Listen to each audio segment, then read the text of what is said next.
En la segunda parte de la entrevista que Canarias Semanal realizó a Alejandro Cao de Benós, preguntamos al delegado especial de la República Popular Democrática de Corea acerca del modo de vida y el sistema político de esta nación asiática prácticamente desconocida en Occidente, sobre las noticias que se publican en los medios de comunicación sobre este país, las condiciones sociales y laborales de la población norcoreana o sobre la manera en la que el liderazgo político se ha transmitido en Corea del Norte de su líder histórico Kim Il-sung a su hijo Kim Jong-il y finalmente a su nieto Kim Jong-un. Como usted sabe, Corea del Norte es uno de los países con peor prensa en Occidente.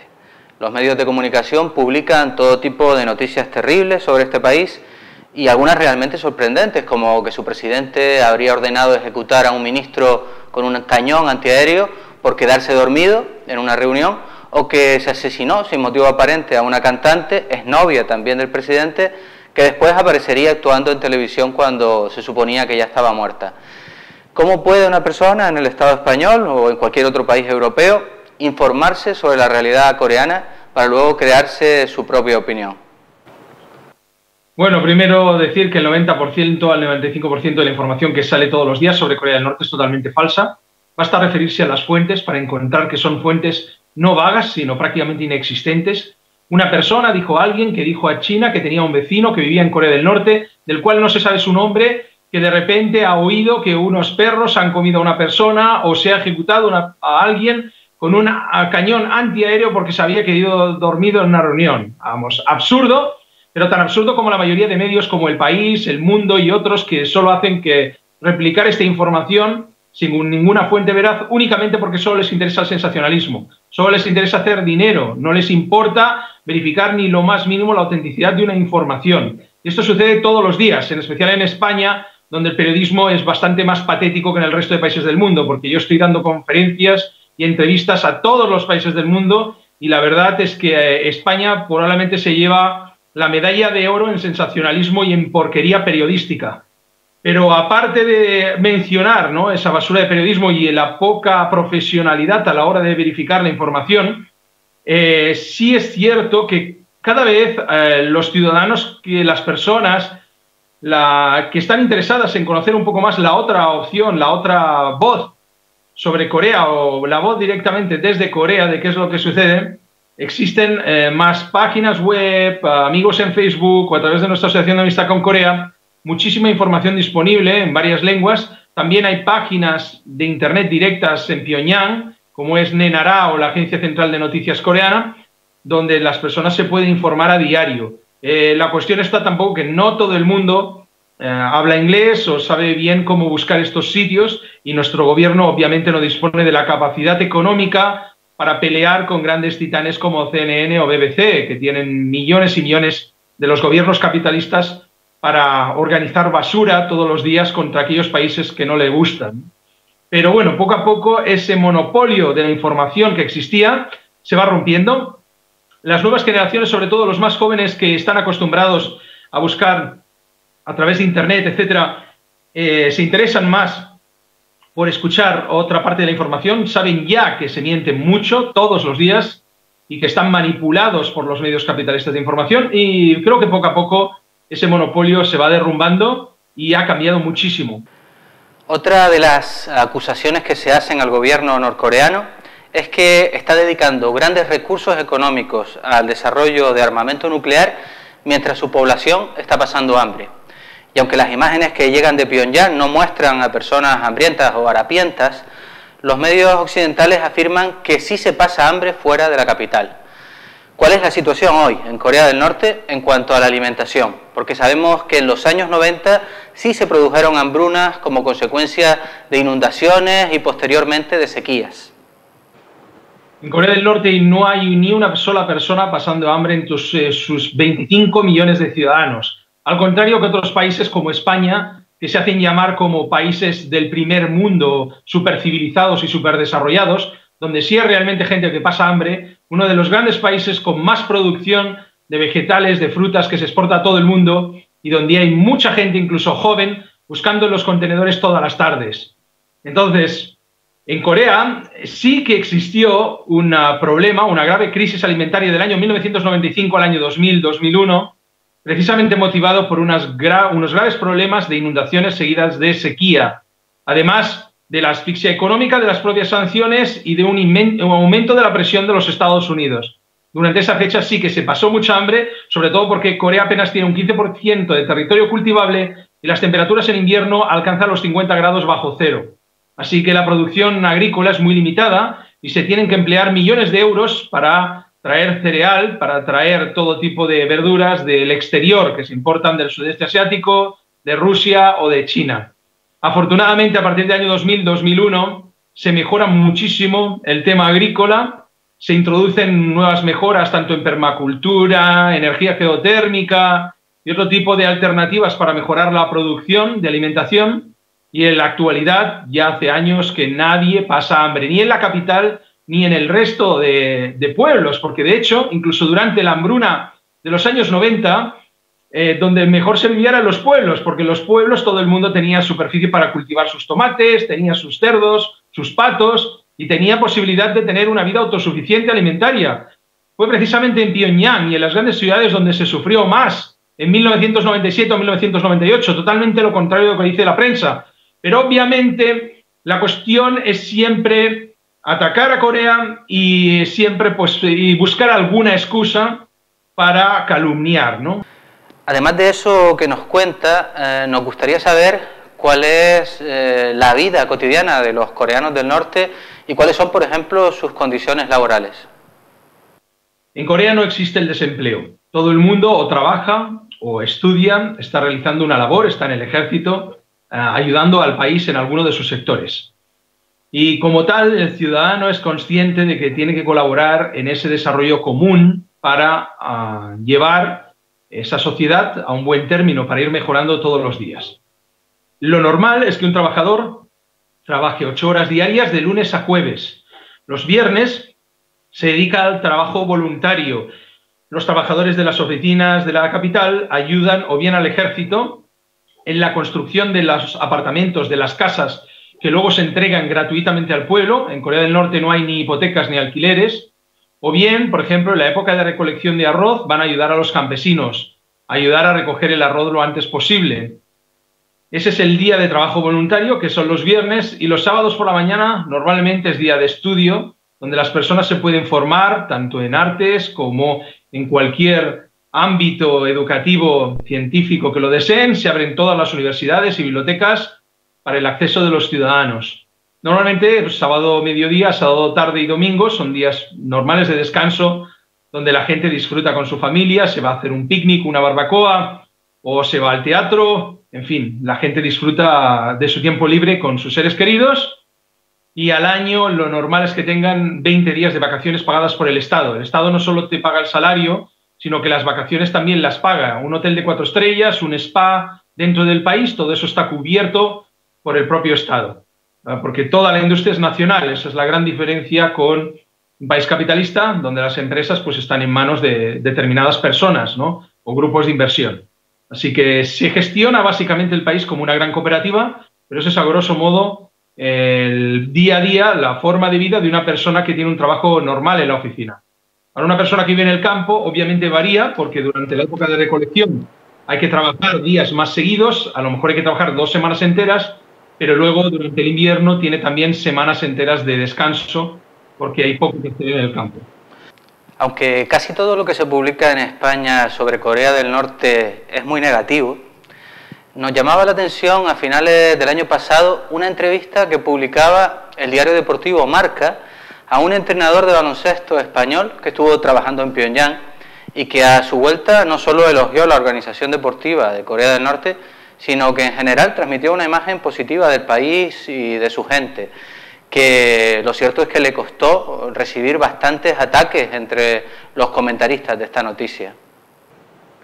Bien, la entrevista de Richie es un claro ejemplo de una persona que no es política, que es un entrenador de baloncesto, que va a Pyongyang no solo de visita turística, sino que vive en Pyongyang, que comparte el día a día con ciudadanos norcoreanos, y cuando dice la verdad de lo que ocurre en el país, como va contra la campaña mediática de calumnias de la mayoría de medios capitalistas, pues se le echan encima, ¿no? Él se ha dado cuenta, pues, cuando dices la verdad, obviamente si al sistema capitalista y demócrata no le interesa, pues de repente te conviertes en un paria, ¿no? Y te intentan atacar por todas partes.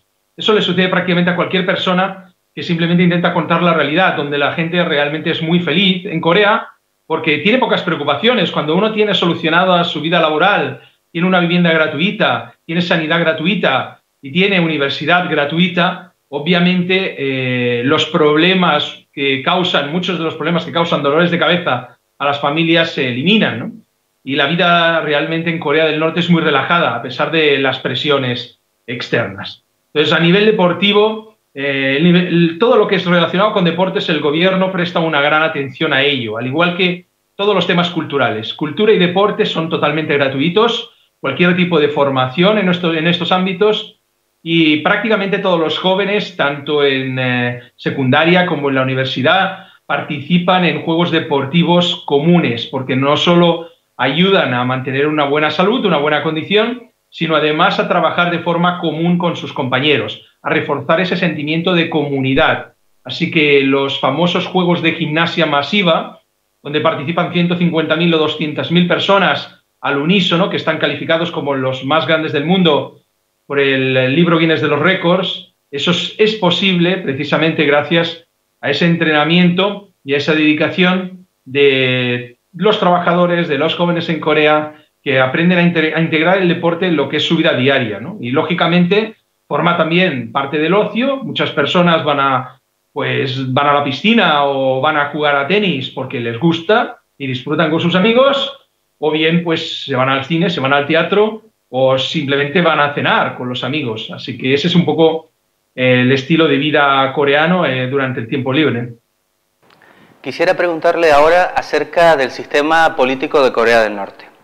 Sobre esto hay algo que no se entiende desde muchos sectores de la izquierda europea y occidental en general, y es que siendo Corea del Norte un país socialista, la presidencia de la nación haya pasado de su líder histórico, Kim Il-sung, a su hijo Kim Jong-il y finalmente a su nieto Kim Jong-un, de una forma que recuerda a la transmisión de poder en una monarquía, porque una de las aspiraciones del socialismo justamente es acabar con todo tipo de privilegios. Bien, primero especificar que la posición de líder de la República, sobre todo en el caso de los cargos del mariscal Kim Jong-un como comandante supremo del Ejército Popular de Corea, son elegidos por un parlamento de 687 diputados. Estos 687 diputados son electos por cualquier mayor de edad a partir de los 17 años, cada 5 años. O sea, por mucho que le pique a la gente que tengamos un líder y por mucho que no le guste o no le entienda, ese líder ha sido elegido por una asamblea de diputados que es a su vez elegida por el pueblo. Así que está elegido de forma totalmente democrática. La posición del líder no es simplemente el de una persona que lo decida todo y que pues a su libre albedrío toma las decisiones en cualquiera de los ámbitos de la economía o de la política del país. La soberanía de la nación precisamente recae en esta Asamblea Popular Suprema de 687 diputados, en los cuales hay uno elegido por cada distrito en la nación. Y la elección de esta Asamblea Popular Suprema para decidir que fuera nuestro líder actual, Kim Jong-un, como representante o cabeza visible del gobierno y de la familia coreana, se debe precisamente a las últimas voluntades de nuestro gran líder Kim Jong-il, quien nos dijo que apoyáramos y nos uniéramos en torno a él, porque Kim Jong-il había preparado al mariscal Kim Jong-un para que continuara la revolución socialista. Así que, al igual que yo, los generales, los diputados, respetábamos muchísimo la lucha revolucionaria y antijaponesa y la construcción socialista de nuestro líder Kim Jong-il, pues seguimos su consejo, le arropamos y actualmente está protegido por todo el pueblo y representa a la familia coreana. Pero quiero dejar muy claro que la figura de líder no es la de un dictador, una persona caprichosa que decide lo que quiere o que lo sabe todo. Todo lo contrario. Si vemos a las imágenes de Kim Jong-un siempre sentado en el suelo, junto a las familias o los campesinos, él, al igual que nuestros líderes anteriores, es una persona muy humilde que aprende del pueblo y actúa como nexo de unión, no actúa como una persona que dice o lo decide todo, como en el capitalismo, donde el jefe ordena, el trabajador sigue, y si no sigue las instrucciones, para eso está la puta calle, como se suele decir en las empresas españolas. Eso no funciona así en Corea, y la actitud de cualquier persona que tiene cargos en el partido no es la de una posición dictatorial, sino todo lo contrario, es una posición asamblearia en la que siempre se escucha y se presta atención a los más veteranos. Entonces, por lo que nos está contando, aunque la elección del presidente se realice a través del Parlamento elegido por la población, entiendo que resulta decisivo en esta elección el peso de la tradición. Sin duda, la tradición es muy importante en Corea. El preservar la cultura, el carácter tradicional, o por ejemplo la tradición revolucionaria de la familia, eso es muy importante. Corea es una sociedad asiática muy diferente a la occidental, por parte del confucianismo, del budismo y de una vida de pensar muy diferente a la que estamos acostumbrados en Occidente. Para poder entender bien cómo piensa un coreano, en qué cree un coreano, una persona tendría que vivir durante un tiempo con una familia así. Si alguien vive incluso con una familia china o japonesa, puede entender en gran parte esa forma de pensar, esa mentalidad. Pero es muy difícil de explicar. En una entrevista no se pueden resumir 10 años, 20 años de trabajo, de convivencia. Simplemente entender que es una forma de ser, de vivir, de pensar y de creer en el honor que está muy alejada del individualismo occidental y europeo. Y que eso implica también que hay que honrar a los padres, hay que honrar a los abuelos y hay que honrar el nombre de la familia.